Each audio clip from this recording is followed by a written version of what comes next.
America के waste में आग का एक खतरनाक तमाशा बार बार हो रहा है। जंगल की आग, जो कभी इकोसिस्टम का एक नेचुरल पार्ट थी, अब पहले से कहीं ज्यादा तेजी से भड़क रही है और पीछे बस बर्बादी छोड़ रही है। ये आग कई चीजों के मिलने से बनती है और हमारे एनवायरनमेंट, हमारे कम्युनिटीज और हमारे जीने के तरीके के लिए एक बढ़ता हुआ खतरा है। इस फिल्म में हम इस आग के बढ़ने के पीछे के कारणों को समझने के लिए एक सफर पर निकलेंगे। हम जंगल की आग के बीच जाएंगे, उनके कारणों, उनके बुरे इफेक्ट्स और उन सॉल्यूशंस को एक्सप्लोर करेंगे जो हमें आग से भरे फ्यूचर में नेविगेट करने में हेल्प कर सकते हैं। मेरे साथ आइए, क्योंकि हम जंगल की आग के जमाने में नेचर की पावर और इंसानों की रिस्पॉन्सिबिलिटी के बीच के नाजुक बैलेंस को अनकवर करते हैं। हजारों सालों से जंगल की आग अमेरिका के लैंडस्केप का एक इंपॉर्टेंट पार्ट रही है, जिसने इसके जंगलों, ग्रासलैंड्स और यहां तक कि डेजर्ट्स को भी शेप किया है। नेटिव अमेरिकन्स आग के रोल को समझते थे और इसका यूज शिकार, खेती और जमीन को अपनी जरूरतों के हिसाब से ढालने के लिए भी करते थे। लेकिन ये शुरुआती आग, आज हम जो आग देखते हैं, उससे बहुत अलग थी। ये अक्सर छोटी, ज्यादा फ्रीक्वेंट और कम तेजी से जलती थी और डिस्ट्रक्टिव होने के बजाय एक क्लेंजिंग फोर्स की तरह काम करती थी। 1800 में यूरोपियन सेटलर्स के आने से इंसानों और आग के रिलेशनशिप में एक टर्निंग पॉइंट आया। कीमती टिम्बर रिसोर्सेज को प्रोटेक्ट करने की चाहत के साथ आग को बुझाने की एक पॉलिसी शुरू हुई, जिससे जहां भी और जब भी आग लगती थी, उसे बुझा दिया जाता था। उस टाइम पर यह सही लगता था, लेकिन इस अप्रोच के अनफोर्सीन कॉन्सिक्वेंसेस थे। दशकों तक आग को बुझाने से जंगल के जमीन पर बहुत ज्यादा फ्यूल जमा हो गया, एक टिंडर बॉक्स जिसको बस एक स्पार्क की जरूरत थी। जैसे ही हम 20वीं सदी में एंटर हुए, सदियों से केयरफुली मेंटेन किया गया डेलिकेट बैलेंस बिगड़ने लगा। जंगल की आग कई फैक्टर्स के मिलने से शुरू होती है। लाइटनिंग स्ट्राइक्स एक नेचुरल इग्निशन सोर्स हैं, लेकिन ह्यूमन एक्टिविटीज का रोल भी आज रहा है। कैंपफायर्स, फेंकी हुई सिगरेट्स और खराब पावर लाइन से एक्सीडेंटल इग्निशंस भी आग में बदल सकते हैं। सबसे ज्यादा प्रभावित करने वाला फैक्टर क्लाइमेट चेंज है। ग्लोबल टेम्परेचर्स बढ़ने से जमीन ड्राई हो जाती है। ड्राउट्स प्रॉब्लम को और बढ़ा देते हैं। टेम्परेचर्स बढ़ते रहेंगे, जंगल की आग का खतरा बढ़ा जाएगा। जंगल की आग के इमीडिएट इंपैक्ट्स हम सब जानते हैं। आग की ऊंची दीवारें जो अपने रास्ते में आने वाली हर चीज को खा जाती हैं, घर राख में बदल जाते हैं और कम्युनिटीज आग के रिलेंटलेस एडवांस से डिस्प्लेस्ड हो जाते हैं। लेकिन तबाही जले हुए लैंडस्केप से कहीं आगे तक जाती है। जंगल की आग एटमॉस्फेयर में कार्बन डाइऑक्साइड और दूसरे ग्रीन हाउस गैसेस की भारी मात्रा रिलीज करती है, जो एक डेंजरस फीडबैक लूप में क्लाइमेट चेंज को और भी ज्यादा बढ़ा देती है। आग के बाद वेजिटेशन का लॉस और सोइल इरोजन से लैंडस्लाइड्स, मड फ्लोज और फ्लैश फ्लड्स आ सकते हैं, जो ह्यूमन सेटलमेंट्स और इकोसिस्टम्स दोनों के लिए लॉन्ग टर्म रिस्क्स पैदा करते हैं।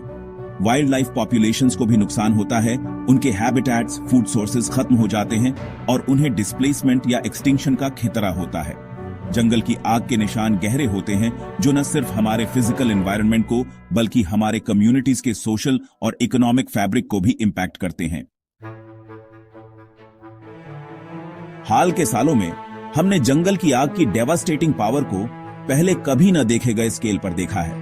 उदाहरण के लिए 2018 की कैंप फायर ने पैराडाइज, कैलिफोर्निया शहर को तबाह कर दिया, जिसमें 85 लोगों की जान चली गई और लगभग 19,000 स्ट्रक्चर्स नष्ट हो गए। यह कैलिफोर्निया के हिस्ट्री की सबसे डेडली और डिस्ट्रक्टिव जंगल की आग थी, जो इन आग के बढ़ते खतरे की एक कठोर याद दिलाती है। 2019 और 2020 की ऑस्ट्रेलियन बुशफायर्स, जो एक्सट्रीम हीट और ड्राउट के कारण हुई थी, ने पोर्चुगल के साइज से भी बड़े एरिया को जला दिया। इन मेगा फायर्स ने न केवल इकोसिस्टम्स और वाइल्ड लाइफ को तबाह किया, बल्कि एटमॉस्फेयर में लगभग 400 मिलियन टन कार्बन डाइऑक्साइड भी रिलीज किया। अमेज़न रेन फॉरेस्ट से लेकर साइबेरियन आर्कटिक तक जंगल की आग बलाच रही है, जो इकोसिस्टम्स, कम्युनिटीज और हमारे प्लेनेट के डेलिकेट क्लाइमेट बैलेंस को इंपैक्ट कर रही है। ये इवेंट्स एक्शन की अर्जेंट नीड की कठोर याद दिलाते हैं।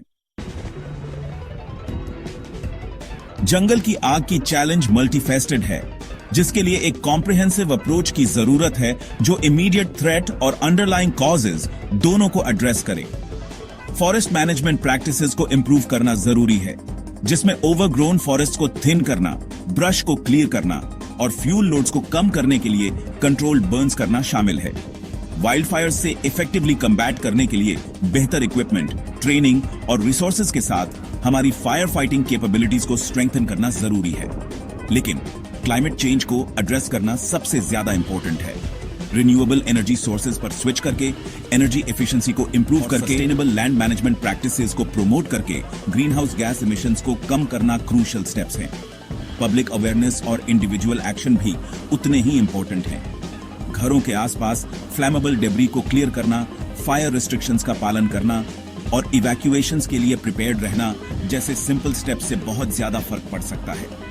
जंगल की आग के खिलाफ फाइट एक शेयर्ड रिस्पॉन्सिबिलिटी है, जिसके लिए दुनिया भर के इंडिविजुअल्स, कम्युनिटीज और गवर्नमेंट से कलेक्टिव एक्शन की जरूरत है।